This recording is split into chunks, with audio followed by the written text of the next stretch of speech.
A wild ending and a crazy chapter added to this Packers-Bears rivalry. The Chicago Bears winning in overtime. I'm Dominique Yates. Pete Doherty is out once again this weekend. I'm joined by my Packers News colleague, Ryan Wood.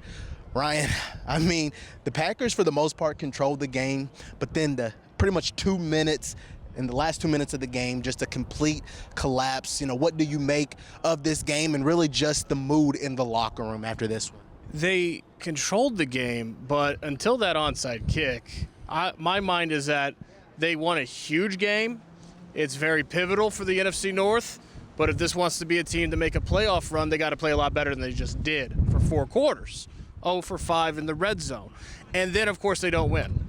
And these games can happen. I've seen a few over my time. I think the last time was the 2021 NFC divisional round against the San Francisco 49ers, where a block punt makes a difference. Obviously, the 2014 NFC Championship game, onside kick makes a difference. 2023, divisional round game in San Francisco, miss a field goal, give up the touchdown.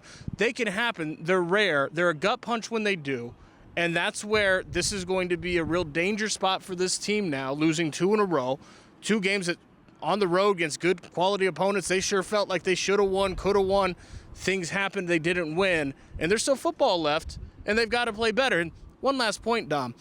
The 0 for 5 in the red zone, that's when things like this matter even more. You let a team that you outplay stay in the game.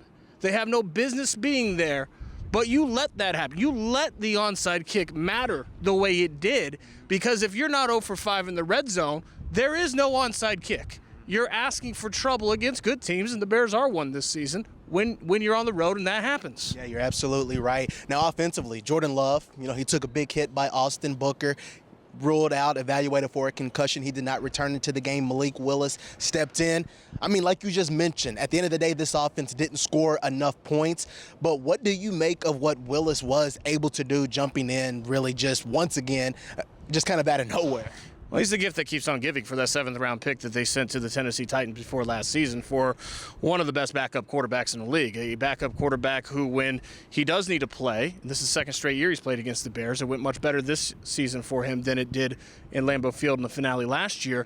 He can run a very different offense, very different schematically. A lot more runs, RPOs, keepers for the quarterback, but a high-functioning offense. The problem is, while they moved the ball all night, whether it was Jordan Love or Malik Willis, they didn't punch it in the end zone, and that's when you lose. And they didn't lose this game because they lost Jordan Love. We'll obviously have a lot of coverage on his status with the concussion in this week moving forward, getting ready for Baltimore. They didn't punch the end zone with Jordan Love, with Malik Willis. That's a big reason why they lost this game. The onside kick, too. They lost another game this season. It's been a while. That special teams has cost them a win. But just like week 3, just like week 4, Week 16, it's still a problem costing them wins. They lost because of the onside kick, but they also lost because they didn't punch the ball in the end zone. Yeah, and then defensively, I mean, held the Bears scoreless at halftime. And, the pass rush is not going to be the same pass rush without Micah Parsons. But what did you see defensively? But also, I mean, Keyshawn Nixon, he was the hero last time when they played the Bears. This time he had a few missed assignments. Just overall, what did you see from the defense? Before the onside kick, this was a game that the Bears were trying to give away. Well, they had like 4 15-yard penalties in this game.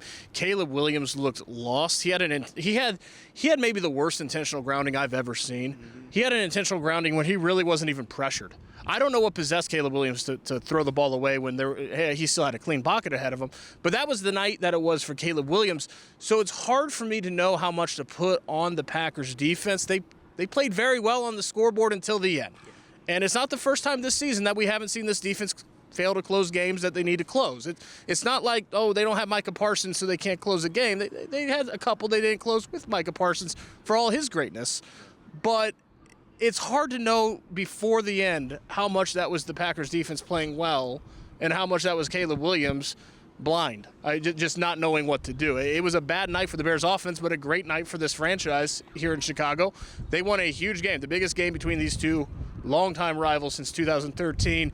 And it's going to be a gut punch going forward because this was an absolutely game. You talked about the locker room. Everyone in that Packers locker room, that visiting Soldier Field locker room, everyone believed that they should have won this game. Yeah, Matt LaFleur in the press conference, you can say he was glassy-eyed because he knew that they just let one slip through their fingertips. 2nd straight week. Second straight week that he's had that look. Yep, absolutely. And the fact that they were right there and had the chances to do it and didn't because of some special teams and not capitalizing offensively, again, I think it makes it even worse because it wasn't about no Micah Parsons or anything like that. It was the offense that wasn't able to capitalize down the stretch. So, yeah, 2 more games left in the regular season for the Packers, starting with the Baltimore Ravens and then heading to Minnesota to face the Vikings. But, yeah, a tough pill to swallow after this overtime loss at Soldier Field. For Ryan Wood, I'm Dominique Yates.